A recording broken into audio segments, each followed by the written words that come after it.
बिस्मिल्लाहिर्रहमानिर्रहीम। अस्सलाम वालेकुम व्यूवर्स। उम्मीद करती हूँ माशाल्लाह आप सब लोग खैर आफियत से होंगे, ठीक ठाक होंगे।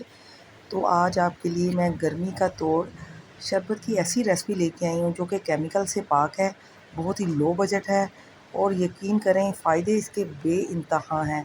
आपके जिगर को, मैदे को, मसाने को, दिल को ऐसी राहत देगा, ऐसा सुकून देगा कि आपको गर्मी में ऐसे लगेगा जैसे आपके अंदर किसी ने कोई एसी चला दिया हो। इसके अंदर मैंने जितनी भी चीज़ें इस्तेमाल की हैं ना, यकीन करें अगर आप इंटरनेट खोल लें और इसके फ़वाइद जान लें ना, तो आप हैरान हो जाएंगे कि कुदरत ने इनके अंदर कितने ज़्यादा फ़वाइद रखे हैं।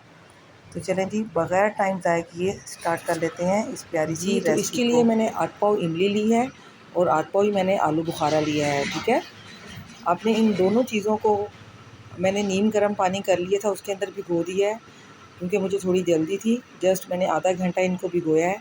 वैसे अगर आप चाहें तो पूरी रात इसको भिगो के रख दें ताकि आपको गुठलियाँ निकालने में बहुत ज़्यादा आसानी हो जाएगी। ठीक है, ये जस्ट मैंने नीम गर्म पानी में भिगोया था जस्ट आधा घंटा और उसके बाद मैं इसकी ये गुठलियाँ निकाल रही हूँ। ऐसे आपने सारी गुठलियाँ जो हैं सेपरेट कर लेनी है और इसका पल्प जो है आपने निकाल लेना है। अब यकीन करें कि ये जो शरबत है ना, इसके बहुत ज़्यादा बेनिफिट्स हैं दिल के लिए, जिगर के लिए, मैदे के लिए। बहुत ही इसकी तासीर जो है वो ठंडी है और ख़ासकर गर्मी के मौसम में तो ये इंतहाई मुफीद है। लाज़मी इस रेसिपी को आपने ट्राई करना है। तो ये देखें जी, इसका पल्प मैंने सेपरेट कर लिया है, इनकी गुठलियाँ मैंने निकाल ली हैं, आलू बुखारे की भी और इमली की भी। तो ये देखें दोनों का बिल्कुल अच्छे वाला पल्प रेडी हो गया है। ठीक है, अब इस पल्प को हमने एक ब्लेंडर जार में, जूसर जार के अंदर, जग के अंदर हमने डाल देना है। जी, ये देखें ये आलू बुखारा मैंने ऐड किया है। एज़ इट इज़ ही ये जो इमली का पल्प है इसको भी हम एक ही बार में इसके अंदर उंडेल देंगे और इसके अंदर ये जो लम्स वगैरह हैं, इसकी इमली की जैकेट्स वगैरह हैं, ठीक है, ये सारी बिल्कुल हमने बहुत अच्छे से इसको जो है ना ब्लेंड कर लेना है। ठीक है, आपने बहुत अच्छे से इसको ब्लेंड करना है। ये देखें जी, इस तरह से ये रेडी हो जाएगा, बिल्कुल ये स्मूथ हो गया है। अब हमने क्या करना है, एक ले लेना है अपने सॉस पैन, उसके अंदर मैं ये तकरीबन 2 कप मैं पानी के डाल रही हूँ। आम जो नॉर्मल कप होता है चाय वाला, उसी कप से मैं चीनी ले रही हूँ। तकरीबन 2 कप आपने चीनी के ऐड कर देने हैं। अगर आप चाहें तो चीनी की जगह आप गुड़ का या शक्कर का भी इस्तेमाल कर सकते हैं। ये आंच मैंने इसके नीचे चला दी है। आपने जस्ट इसको मेल्ट करना है। चीनी जैसे ही मेल्ट हो जाएगी तो आपने इसके अंदर जो हमने पल्प रेडी किया हुआ है वो इसके अंदर आपने ऐड कर देना है। ये देखें जी, चीनी हमारी मेल्ट हो गई थी।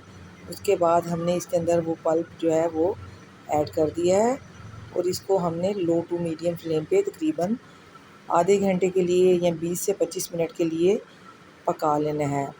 तो ये देखें ऑलमोस्ट इसको तकरीबन 25 टू 30 मिनट्स हो गए हैं पकते हुए। मैंने बहुत ज़्यादा आंच हाई नहीं की थी, लो टू मीडियम फ्लेम रखा था।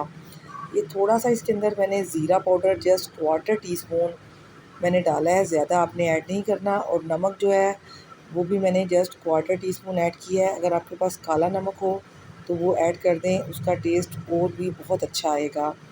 तो ये देखें जी, ये काफ़ी ज़्यादा जो है थिक हो गया हुआ है और मज़ीद जब ये क्या उसे कहते हैं ठंडा होगा ना, तो ये मज़ीद जो है गाढ़ा हो जाएगा, मज़ीद जो है थिक हो जाएगा।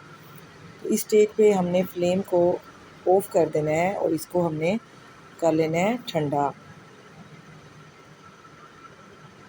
अगर आप चाहें तो इस स्टेज पे आप चीनी चेक करके मज़ीद भी ऐड कर सकते हैं अपने टेस्ट के अकॉर्डिंग। जी, तो ये कढ़ाई के अंदर मैंने थोड़ा सा पानी डाल दिया था और इसको सॉस पैन को रख दिया ठंडा होने के लिए। जैसे ये ठंडा होगा तो आपने इसको पहले छान लेना है किसी मोटी जाली के साथ। ठीक है, जो मोटी वाली जाली होती है ना, या आटे वाली जो होती है छलनी, उसके साथ आपने इसको पहले स्ट्रेन कर लेना है।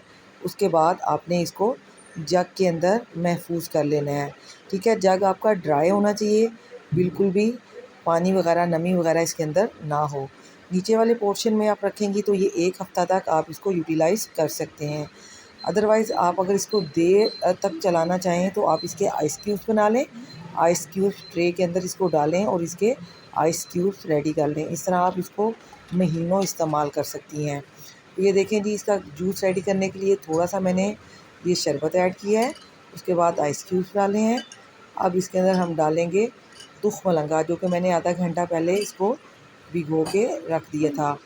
जी, लास्ट में मेरी आप सब लोगों से एक छोटी-सी रिक्वेस्ट है, गुज़ारिश है, इल्तमास है कि जो लोग भी मेरे चैनल पे न्यू हैं लाज़मी चैनल को सब्सक्राइब कर दें, वीडियो को लाइक कर दें, क्योंकि यकीन करें आप लोगों की ये जो मोटिवेशन है ना, ये हमारे लिए ऑक्सीजन का दर्जा रखती है।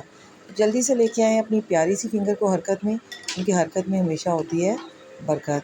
इसके साथ ही मुझे इजाज़त दें, दुआ में याद रखिएगा, अपना ढेर सारा ख्याल रखिएगा। ओके, टेक केयर, अल्लाह हाफ़िज़।